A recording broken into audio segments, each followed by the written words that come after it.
What's up John? Halo semuanya, apa kabar? Kenalin nama aku Prastizi. Nah, hari ini aku akan memandu acara podcast tentang buku. Nah, jadi hari ini tuh aku telah mengundang dua orang temanku, yaitu ada Sam TZ dan juga Fir TZ. Nah, mereka berdua nanti akan menceritakan tentang buku-buku yang telah mereka baca selama 2 minggu kemarin. Nah, sebelum itu kita sapa dulu dong. Halo Sam TZ, apa kabar? Hai, apa kabar? Oke, kelihatannya baik banget nih. Untuk Firtizi, apa kabar? Baik, baik, aman, enjoy. Baik, tentunya baik banget ya. Nah, jadi eh, sebelum itu aku infokan dulu kalau Sekolah Alam Sikas itu mengadakan acara yang bernama Book Week. Nah, pada acara ini tuh kita disuruh untuk membuat podcast yang berisi tentang review buku. Nah, jadi nanti kita akan review 3 buah buku. Nah, aku bakal nge-review buku tentang filosofi teras. Nah, untuk Sam TZ, kamu review buku apa? Bisa ditunjukin? Buku senior. Oke, senior. Entam-entam bentar lagi jadi kakak senior ya. Untuk Virtizi, kamu Aku bakal bahas bakal buku tentang apa nih? review buku yang judulnya Alive. Oke. Nah, jadi mungkin kita bisa langsung mulai ke review buku pertama dari Sam TZ tentang senior. Boleh dong untuk diceritain tentang bukunya tuh kayak gimana sih? Oke, pertama-tama kita akan perkenalkan diri, yaitu saya Semi Hanif, bisa dipanggil Semi. Saya akan menjelaskan tentang buku yang saya baca, yaitu buku saya itu adalah Senior. Senior itu ada namanya sebuah cerita sekolah, yaitu yang nama perannya itu ada Nakula sama Aluna. Nakula itu adalah sesosok laki-laki yang ganteng dan yang sangat ditakuti di sekolah-sekolah itu. Nah, yang terutama itu cewek-cewek. Kenapa dibilang bisa ditakuti di sekolah-sekolah itu? Karena muka yang sangat sangar dan dia adalah ketua OSIS. Kisah ceritanya itu yaitu pada zaman dahulu Aluna masuk sekolah untuk uh, cut dulu dah. Apa tuh Luma? OSIS itu yang oh ya MPLS. Lupa gua asal dream. Oh ya ntar dikat ya, sumpah dikat. Gue lupa men. Uh, saya akan menceritakan buku senior yang saya baca. Kisah ini itu ada di sekolah. Nah, pemerannya itu ada Nakula sama Aluna. Uh, ini dia menceritakan tentang kisah seorang remaja yang bisa dibilang romantis, tapi bukan romantis karena kisah hidupnya sedikit agak menegangkan dikarenakan mempunyai keluarga yang sangat sakinah mawadah dan warohmah yang tidak sakinah warohmah. Nah itu intinya. Nah, kenapa bisa begitu? Karena seorang Nakula dia mempunyai keluarga yang sangat tidak mendukung, bisa dibilang broken home, atau dibilang itu juga yang mempunyai masalah keluarga. Tetapi itu Nakula saking mempunyai masalah, dia tetap stay cool di sekolah. Tetapi anak-anak yang di sekolah mempunyai pendapat yang beda-beda. Ada yang bilang dia galak, ada yang bilang dia cool gitu.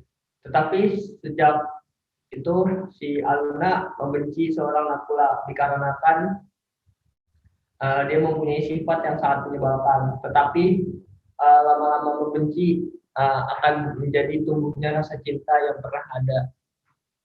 Nah, uh, kisah itu kisah itu akan memulai pada hari itu juga.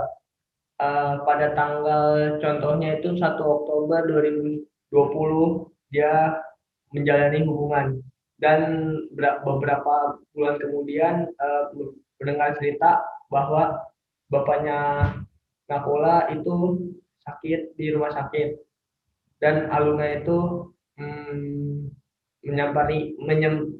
menyempatkan waktu untuk menjenguk sang bapak dari Nakula. Dan kisah waktunya itu keluarga kedua orang tuanya itu dia tidak tahu kalau anaknya pacaran, dan kisah itu kisah pacarannya disetujui oleh orang tuanya, dan beberapa bulan kemudian hubungan dia putus dikarenakan ada rasanya saling egois. Oke, sekian, terima kasih. Wassalamualaikum warahmatullahi wabarakatuh.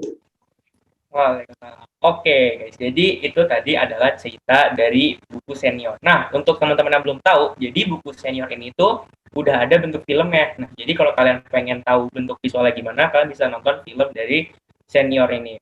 Nah, jadi cerita tentang buku itu tadi yang aku tangkep kalau misalkan Nakula dan juga Aluna itu mereka ketemu di MPLS di SMA, bener kan? Betul. Iya, jadi mulai dari MPLS itu akhirnya mereka berdua sering apa ya, bisa dibilang kayak sering ketemu di sekolah dan sering berinteraksi karena memang pada saat itu Nakula adalah ketua dari OSIS dan juga ketua MPLS di SMA tersebut. Nah, untuk Femi, kira-kira apa sih perasaan yang kamu rasain waktu kamu baca buku itu? Antara sedih dan bahagia sih, dikarenakan kan ada kisah rasanya itu senang karena romansnya yang sangat terharu, yang dari awalnya membenci menjadi suka, gitu aja sih. Oke, nah terus kalau misalkan waktu yang tepat menurut kamu buat baca buku ini tuh waktu kapan sih? Waktu lagi santai kah? Atau waktu lagi gimana gitu yang tepat buat baca buku ini? Di waktu lagi senggang, yang tidak membuat yang tidak ada pekerjaan sama sekali di waktu senggang sih. Oh ya, kalau boleh tahu ini penulis bukunya siapa ya penulisnya? Bisa dong dikasih tahu namanya biar teman-teman bisa tahu juga buku itu ditulis oleh siapa. Penulisnya itu Eko Ivano Winata. Oke, dia salah satu penulis terkenal di Indonesia ya. Salah satunya dari karya buku senior ini.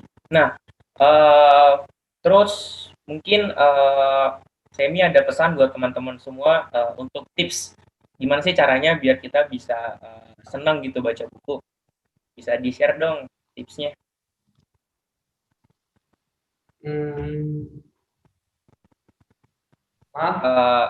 Tips gimana caranya senang baca buku. Maksudnya kayak gimana caranya kita tuh bisa suka sama buku gitu loh. Okay. Cara untuk senang baca buku itu, yang pertama saya suka baca buku dikarenakan banyak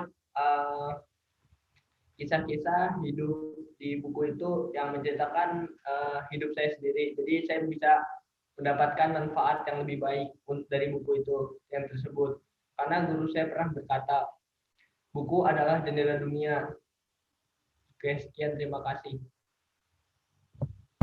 Oke, jadi buku adalah jendela dunia. Nah, selanjutnya kita akan mendengarkan nih tentang buku dari Firhan. Coba dong Firhan ceritain sedikit nih tentang buku yang udah kamu baca. Oke, jadi bukunya ini judulnya Alive ya. Ini covernya kira-kira kayak gini ya. Nih kayak gini. Itu pembuatnya itu adalah Pierce Paul Reed. Nah, jadi pertama-tama kisahnya ini jadi pertama itu ada sekumpulan klub American football itu mau mengadakan pertandingan. Nah, mereka itu menuju tempat tandingnya itu menggunakan pesawat karena beda negara. Dan naasnya pesawat yang mereka tumpangi ini itu mesinnya trouble dan akhirnya jatuh di pegunungan es. Nah, saat jatuh itu yang selamat itu hanya sekitar 16 orang. Hanya 16 orang yang survive, yang hidup. dan 16 orang ini harus bertahan hidup di pegunungan salju.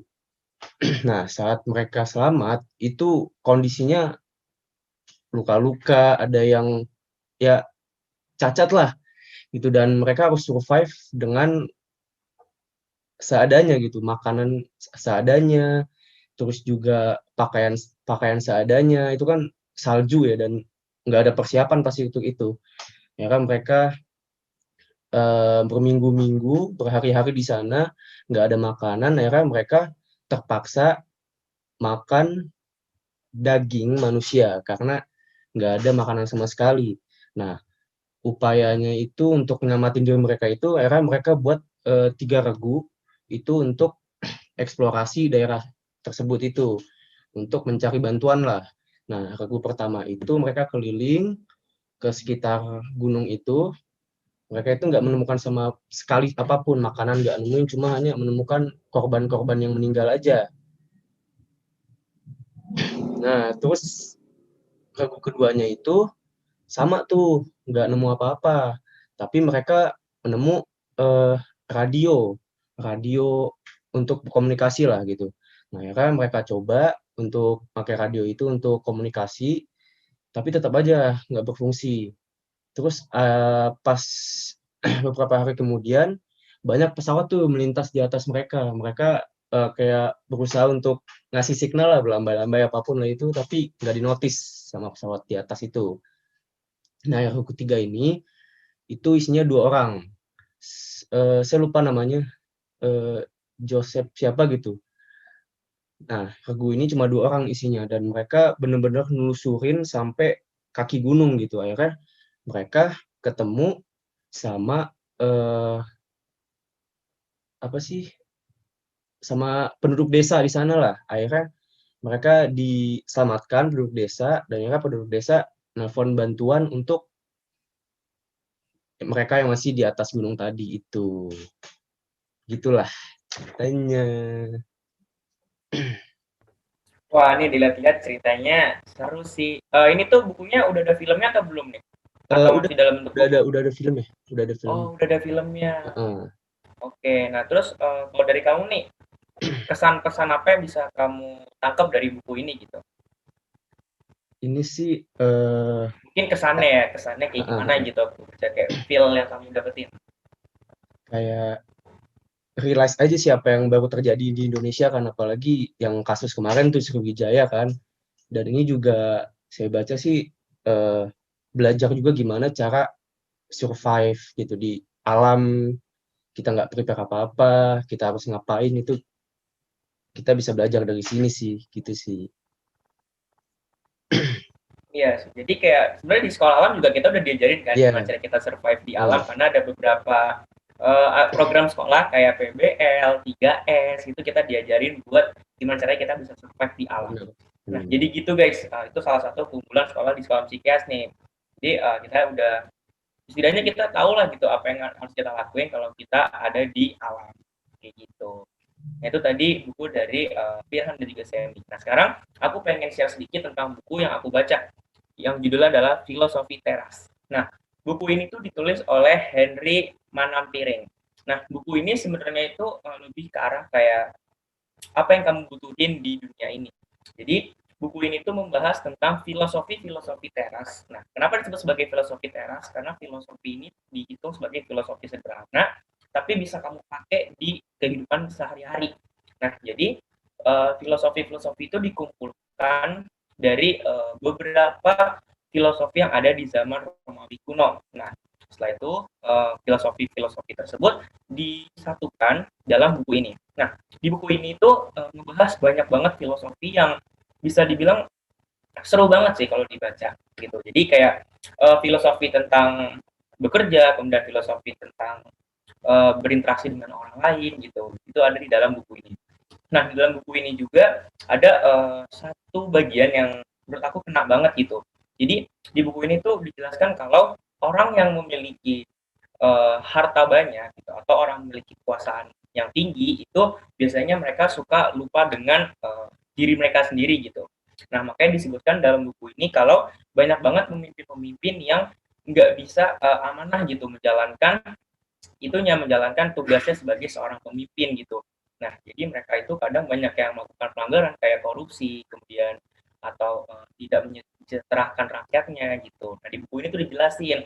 Jadi di buku ini tuh ada satu tips di mana kalau misalkan kita sudah megang banyak uang, terus kita juga sudah memegang kekuasaan yang cukup tinggi, itu kita harus tetap ingat terus kalau di atas kita itu masih ada yang lebih lagi gitu. Dan itu juga di sini diajarin gimana caranya kita untuk selalu ingat terhadap kepercayaan kita gitu. Kayak aku sebagai seorang muslim juga harus selalu ingat keberadaan Allah gitu. Nah, di buku ini tuh dibahas. Nah, makanya kenapa disebut filosofi teras, karena ini sebenarnya simpel aja bukunya, kayak tentang keseharian kita aja gitu. Nah, selain itu di buku ini juga enaknya sih bacanya itu waktu lagi jam-jam kayak bosan gitu sih, karena dalam buku ini kita bisa banyak banget dapetin pelajaran. Nah, intinya kayak gitu sih dari buku ini.